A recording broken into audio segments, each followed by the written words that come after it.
Hello, everybody, and welcome to CA Finally Simple presents Auditing Standard SA 315. Let's break this standard down and see what it contains.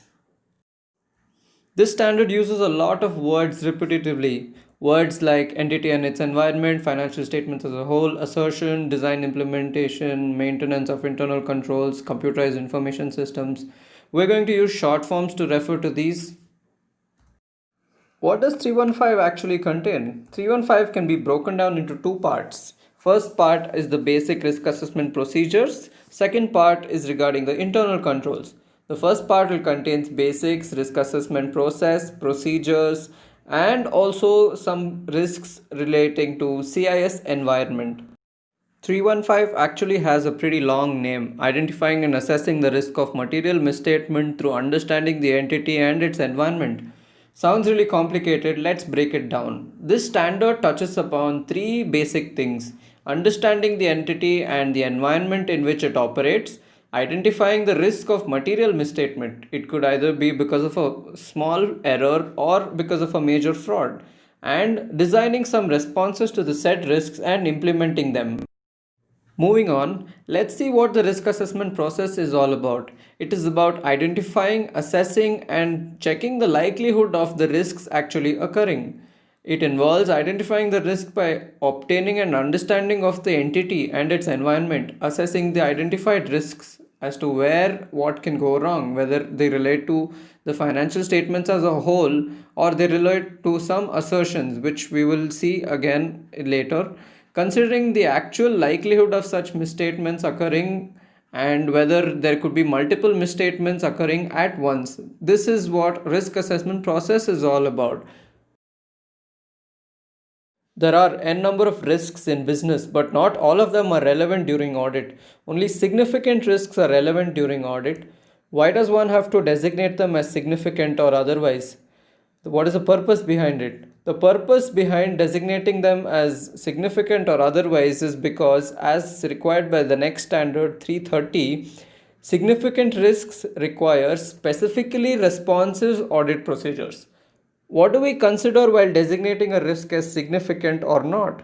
We see the complexity of transactions, the unusual nature of the transaction, how much subjectivity is involved, what is a fraud risk possible, whether there are related parties involvement. If there is a related party involvement, it could be a significant risk, and also the developments around the entity. That was the risk assessment process.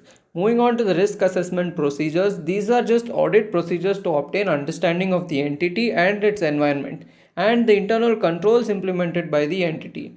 Risk assessment procedures are carried out to identify risk of material misstatements at financial statements level or down to the assertion level. These can be procedures such as inquiries, observations, but it can be complicated also, like analytical procedures. They help gain an understanding of how the entity operates and also the conditions which the entity operates in.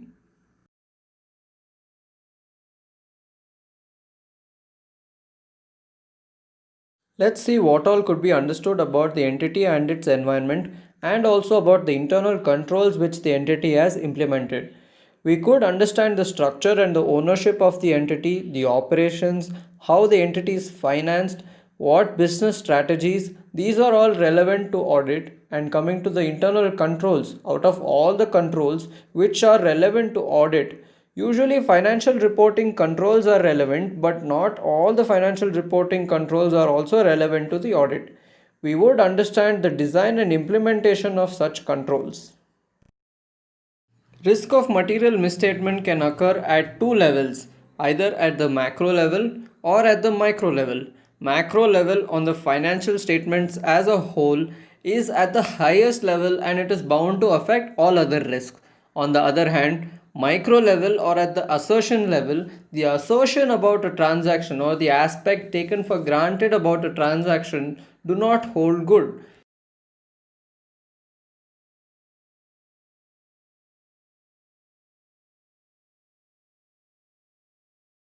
Micro level misstatements or macro level misstatements both are material and hence both are important.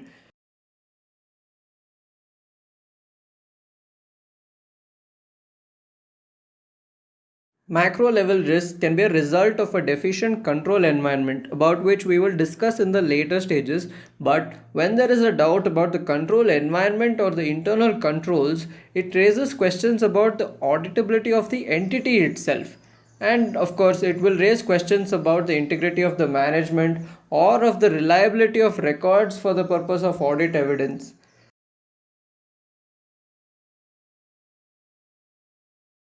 At the micro level or the assertions level, we would check the actual risk of assertions going wrong.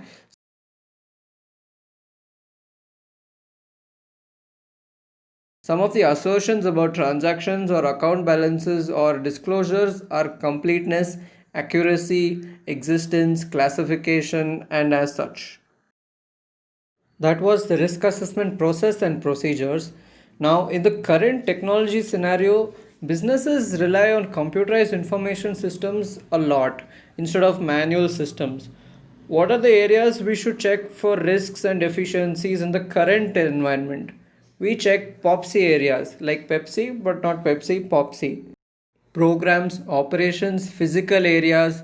We examine the systems, we examine the controls, and in detail, we see the program development and maintenance, actual operations, and how the processing of data is being conducted, physical security such as key cards or RSA keys, and how software support is being provided, and also how there is control for the access of specialized CIS utility programs. That was CIS environment, which brings us to the end of first part of 315 standard. Moving on to the second part, which is mostly about internal controls, we see the basics of internal controls, components of internal controls, what are the material weaknesses, what are the risks imposed by information technology on internal controls, and we close by seeing the documentation required by standard 315. Starting the second part of 315 standard, that is internal controls. Internal controls are basically processes designed, implemented and maintained by the management to provide reasonable assurance about achievement of whatever it is the entity's objectives are. Usually the management has four objectives. I would like to call it RECS objectives, that is reliability, efficiency, compliance and safeguarding. Reliability of financial reporting, efficiency of operations, compliance of laws and regulations, safeguarding of assets. Management's RECS objectives are not automatically fulfilled when they implement the IC. The management indirectly achieves its RECS objectives by implementing the internal control system. The main aim of the internal control systems are four, which is basically authorization of transactions, timely and accurate reporting as per the financial reporting framework, safeguard assets from unauthorized use or access, and also physical verification periodically to compare the actual assets in existence with those in the records. Moving on, let's see what are the components of IC. Internal control system has five components. That is, there's a key called CRIME, CRIME. This is not done by me. This is taken from somewhere else. But the five components are control activity, risk assessment procedures, information systems areas, monitoring of controls, and control environment. CACE, RAP, Infosys monitoring. Let's see this one by one. The first C stands for control activities. Control activities are basically policies and procedures which helps the management to ensure that their directions are carried out. Control activities includes PSP AI, that is physical controls, segregation of duties, performance reviews, authorizations and information processing. The second component of the internal control system R is risk assessment procedures, and this is not that of the auditors, this is of the entities, and if it is found to be appropriate by the auditor, then he uses it to identify risk of material misstatements for his own audit purposes.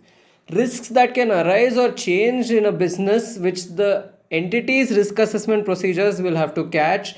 Maybe because of changes in regulatory or operating environment, there are new personnel, new information systems, the entity is expanding its operations, it may go into foreign countries, there may be implementation of new technology, new business models, corporate restructurings, and maybe new accounting policies or pronouncements. These are all circumstances where risks may arise or change that the entity's internal controls for risk assessment process will have to catch and address. You may have heard of the entity risk assessment procedures in banking industry in which risk mitigation plays an important role, and these processes are regulated in that industry. Moving on to the third component of internal control system, I, is basically information systems. Again, not all information systems are relevant to audit. Only those related to financial reporting objectives are relevant to audit, and those systems, whether manual or computerized, may consist of certain procedures and records. Mainly, they are designed and established to record transactions, process them, account for the transaction from the transaction processing system (TPS) to the general ledger, capture non-transaction related financial reporting data, say like depreciations, impairment, which more relate to events and conditions rather than transactions. Information systems also should be able to ensure that disclosure requirements are complied with, and the controls are able to accumulate, summarize, and report the information in the financial statements as required by the financial reporting framework. Next component of internal control, M, is monitoring. Monitoring controls to assess whether the internal control performance is effective over the time. It needs to be done on a timely basis so that corrective actions wherever required are taken. The last and the most important component of the internal control system, that is E, control environment. Control environment means the atmosphere that the management creates for the rest of the organization. Tone at the top for the rest of the organization, so to say. It includes governance and management functions, and more so the organization structure, the operating style, the management responsibilities given to other people in the organization, how are the HR policies, what kind of values are communicated and enforced by the management, and whether the TCWG is committed to competence.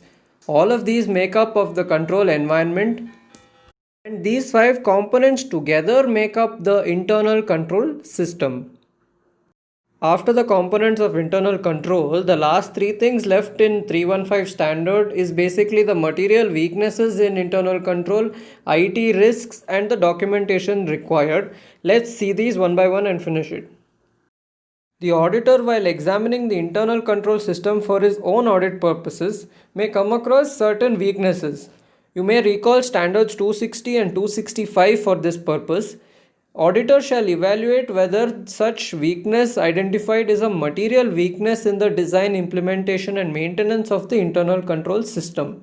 And if so, he shall have to communicate those material weaknesses to an appropriate level of TCWG in a timely manner, whether orally or in writing, that is, as per the requirement of the other standards. Having incorporated IT into the normal controls ecosystem, few risks might be mitigated by IT, but a few other risks might crop up because of the use of such IT. Now, such risks include unauthorized access to data, for example, ransomwares, which make changes or may even lead to destruction of data if ransom is not paid.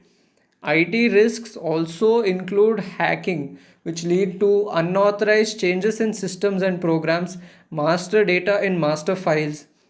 There is also a risk of not updating the system or software in a timely manner, which will leave the entire system vulnerable. IT may also call for inappropriate manual intervention inside the organization itself. Suppose stores manager accessing the purchase modules where he does not have appropriate access. The IT system may also be at fault where it is not processing the data correctly, or otherwise the data itself is not accurate. So these risks have to be kept in mind. Last but not the least, documentation, documentation, documentation. Please document the decisions and the discussions between your engagement team, the key elements of understanding obtained regarding E&D, entity and its environment, internal controls, what are the risk assessment procedures that were followed, and whether any risks identified and the related controls regarding the same. And that was 315 standard for you guys. If you have any clarifications, please post them in the comment section below. And that's all. Thank you so much. Thanks for watching. Bye bye.